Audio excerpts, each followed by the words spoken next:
ముఖ్యమంత్రి గారు మీరు కాళేశ్వరం ప్రాజెక్టు కూలేశ్వరం అయింది అనేది మీరు చెప్పారు. సరే, దాని గురించి ఒక కమిషన్ ఆఫ్ ఎంక్వైరీ కూడా వేశారు.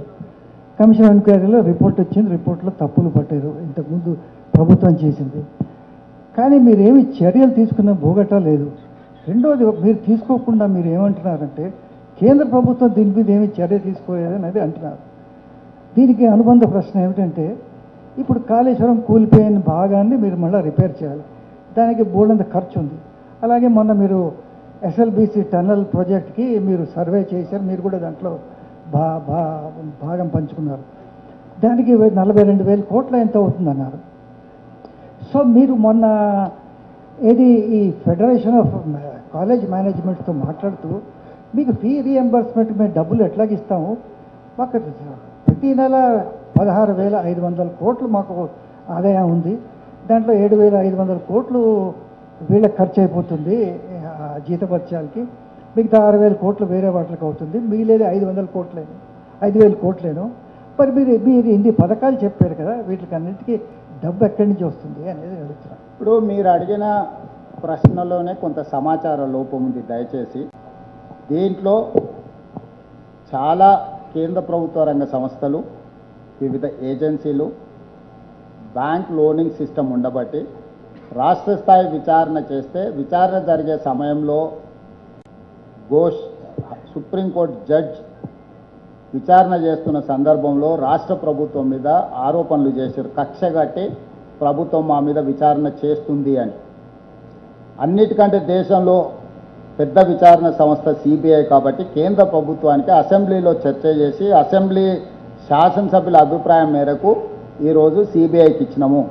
అంతకంటే ముందు భారతీయ జనతా పార్టీకి సంబంధించిన నరేంద్ర మోడీ గారు, అమిత్ షా గారు కాళేశ్వరాన్ని ఏటీఎంగా మార్చి 1,000 కోట్ల రూపాయలు కేసీఆర్ కుటుంబం దోపిడీ చేసిందని చెప్పారు.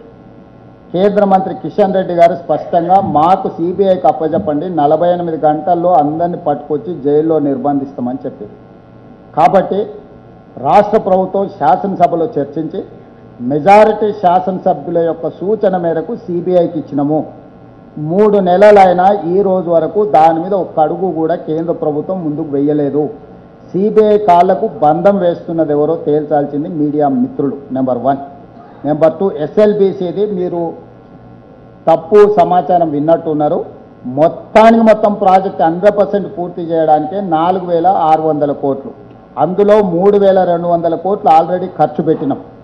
ఇంకా 1,400-1,500 కోట్లు ఖర్చు పెట్టి 2 సంవత్సరాలు పనిచేస్తే 9.8 కిలోమీటర్ల టన్నెల్ పూర్తి చేస్తే 30 టీఎంసీల నీళ్లు 3 లక్షల ఎకరాలకు ఆయకట్టును అందించడానికి, తాగునీరు సాగునీరు అందించడానికి ప్రాజెక్టు పూర్తవుద్ది. కేవలం 1400-1500 కోట్ల రూపాయలు ఖర్చు పెడితే 3 లక్షల ఎకరాలకు నీళ్ళు అందించే ప్రాజెక్టును చంద్రశేఖరరావు గారు 10 సంవత్సరాలైనా పూర్తి చేయకుండా పెట్టింది. దాని కింద ఉన్న ఎలిమినేటింగ్ మాధురెడ్డి ఎత్తిపోతల పథకానికి ఈ ప్రాజెక్టు పూర్తి చేయకపోవడం వల్ల నీళ్లు ఎత్తిపోయడంతో ప్రతి సంవత్సరం 500 కోట్ల రూపాయలు విద్యుత్ బిల్లులు చెల్లిస్తున్నాం. ఇప్పుడు ఈ ప్రాజెక్టు పూర్తయితే ఎవ్రీ ఇయర్ మన సేవింగ్ విద్యుత్కే 500 కోట్లు వస్తుంది. అందుకే ఈరోజు మొదటి ప్రాధాన్యత కింద తీసుకొని ఆ ప్రాజెక్టును పూర్తి చేస్తున్నాం. ఏఐబిపి యాక్సిలరేటరీ ఇరిగేషన్ బెనిఫిషరీ ప్రోగ్రామ్ కేంద్ర ప్రభుత్వంలో ఉంటుంది. 60% నిధులు వాళ్ళు ఇస్తారు, 40% మనం ఇస్తే చాలు. అందులో పెట్టకుండా చంద్రశేఖరరావు గారు కాలయాపన చేసింది. ఇప్పుడు ప్రాజెక్టులు అన్నిటిని ప్రాణహిత చెవెల తుమ్మిడేటి నుంచి ఎల్లంపల్లి వరకు కానీ ప్రాజెక్టులు అన్నిటిని కూడా 8 ప్రాజెక్టులను ఇప్పుడు కేంద్ర ప్రభుత్వంతో చర్చించి డిపిఆర్లు సబ్మిట్ చేసినాం. కాబట్టి ఈరోజు